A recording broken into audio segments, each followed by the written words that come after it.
Ant-Man and the Wasp are back. But this time they're accidentally taking the whole family into the quantum realm on a journey into mystery and to deal with the time-traveling terrorism of Kang the Conqueror. So let's turn off our regulators, keep our helmets on, and see what these Pym particles can do for Ant-Man and the Wasp: Quantumania.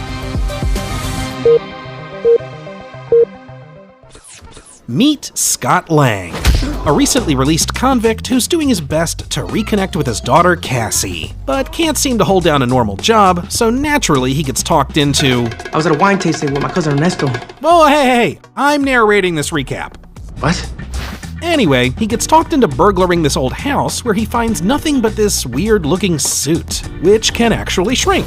Turns out it was created by Dr. Henry Hank Pym, a brilliant, somewhat combative scientist who's also a former member of S.H.I.E.L.D. and the original Ant-Man. Hank also created the Pym particles, which can reduce or increase mass as well as density and strength. Hank's former protege, Darren Cross, is furious that Hank won't give him the Pym particles, so he creates his own version and plans to sell it to the highest bidder. Seeing the potential dangers the particles could present to the world, Hank teams up with his estranged daughter, Hope Van Dyne, to sabotage his own company, Pymtech, and steal Darren's new evil-looking suit, the Yellow Jacket. Back to the not-so-astonishing tales of Scott Lang, turns out Hank puppet-mastered this whole break-into-the-house steal-the-suit gig and offers Scott a shot at redemption by becoming the new Ant-Man. So he can then break into Pymtech and steal another suit. I'm gonna make some tea. Through a lot of training with the much more qualified for the job Hope, throwing around size-altering Pym discs, becoming best buds with all those cute little ants, teaming up with goober thief friends, and even a quick mini-heist at the Avengers headquarters, it's really important to me that Cap never finds out about this. Scott is finally ready to save the day, and he's captured. Well, Darren was one step ahead of the team the whole time. Thankfully, Scott escapes and helps destroy all of Pymtech. But Darren suits up and gets personal by going after Scott's daughter, Cassie. Are you a monster?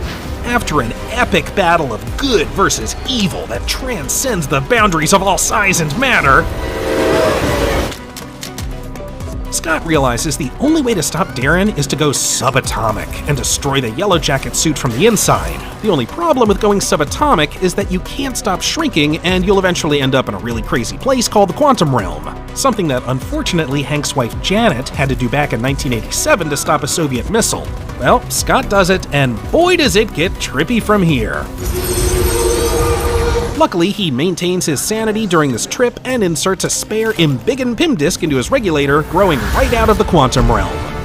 And it looks like everything's coming up Scott Lang. Hope finally sees him as not a total idiot, and maybe even as a potential partner. He's also on good terms with his ex-wife, Cassie's got a giant pet ant, and he's teaming up with the Avengers.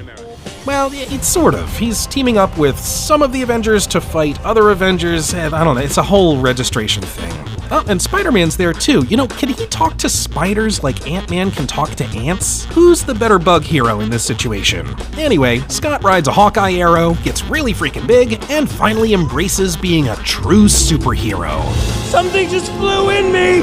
The Civil War fallout put Scott on house arrest for 2 years, but luckily that gave him plenty of daughter-daddy bonding time, as well as the ability to start a new security business with his boneheaded burglar buddies. Before he knows it, he's only got like 2 more days left on this annoying house arrest, and he's captured. But by Hope. Turns out that she and her dad, who haven't spoken to Scott in some time, were busy building a tunnel to the quantum realm to rescue Janet. And Scott has some kind of psychic link with Janet after his exposure to the quantum realm. You think when you were down there you may have entangled with her? Hank, I would never do that. I respect you too much. Things get complicated when Hope tries to buy a part to complete the tunnel from black market dealer Sonny Birch, who really just wants all that Pymtech for himself. But don't worry, Hope's got her own fancy suit now. Hold on, you gave her wings? And she's a lot better at it than Scott was. And a little peeved that Scott didn't reach out to her to help out with that Civil War thing. It was a matter of national security. The Cap needed help. Cap? Captain America, Captain. Anyway, things get even more complicated again when a new villain, the intangibly altering Ghost, shows up to steal the part and Hank's shrunken down portable lab because she's going through a bit of a phase due to a childhood quantum accident. You're not the one who's about to fade away into nothing, Bill. It's not a good phase. The woods?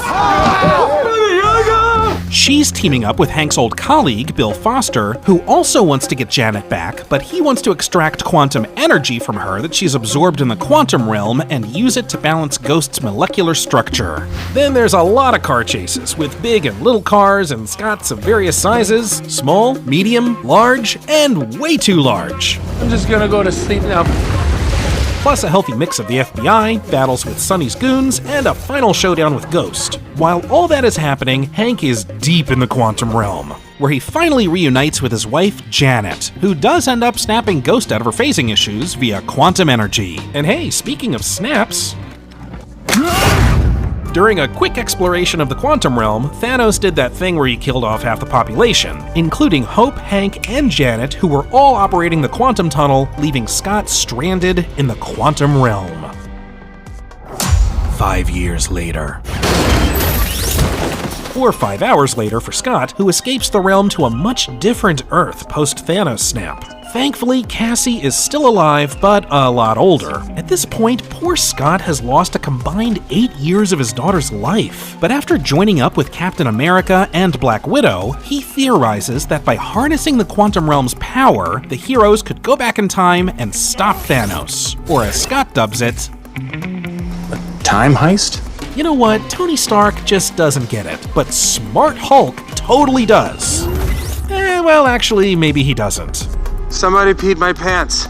Time travel! Luckily, Stark does actually get it and steps in to help crack this quantum code, giving our heroes the ability to time travel all over the place to collect the Infinity Stones. Plus, Scott got the opportunity to salute Captain America's backside. That is America's ass. But unfortunately, Thanos from the past shows up in present day for one final epic all-star superhero showdown where everybody works together to save the day. We're on it, Cap.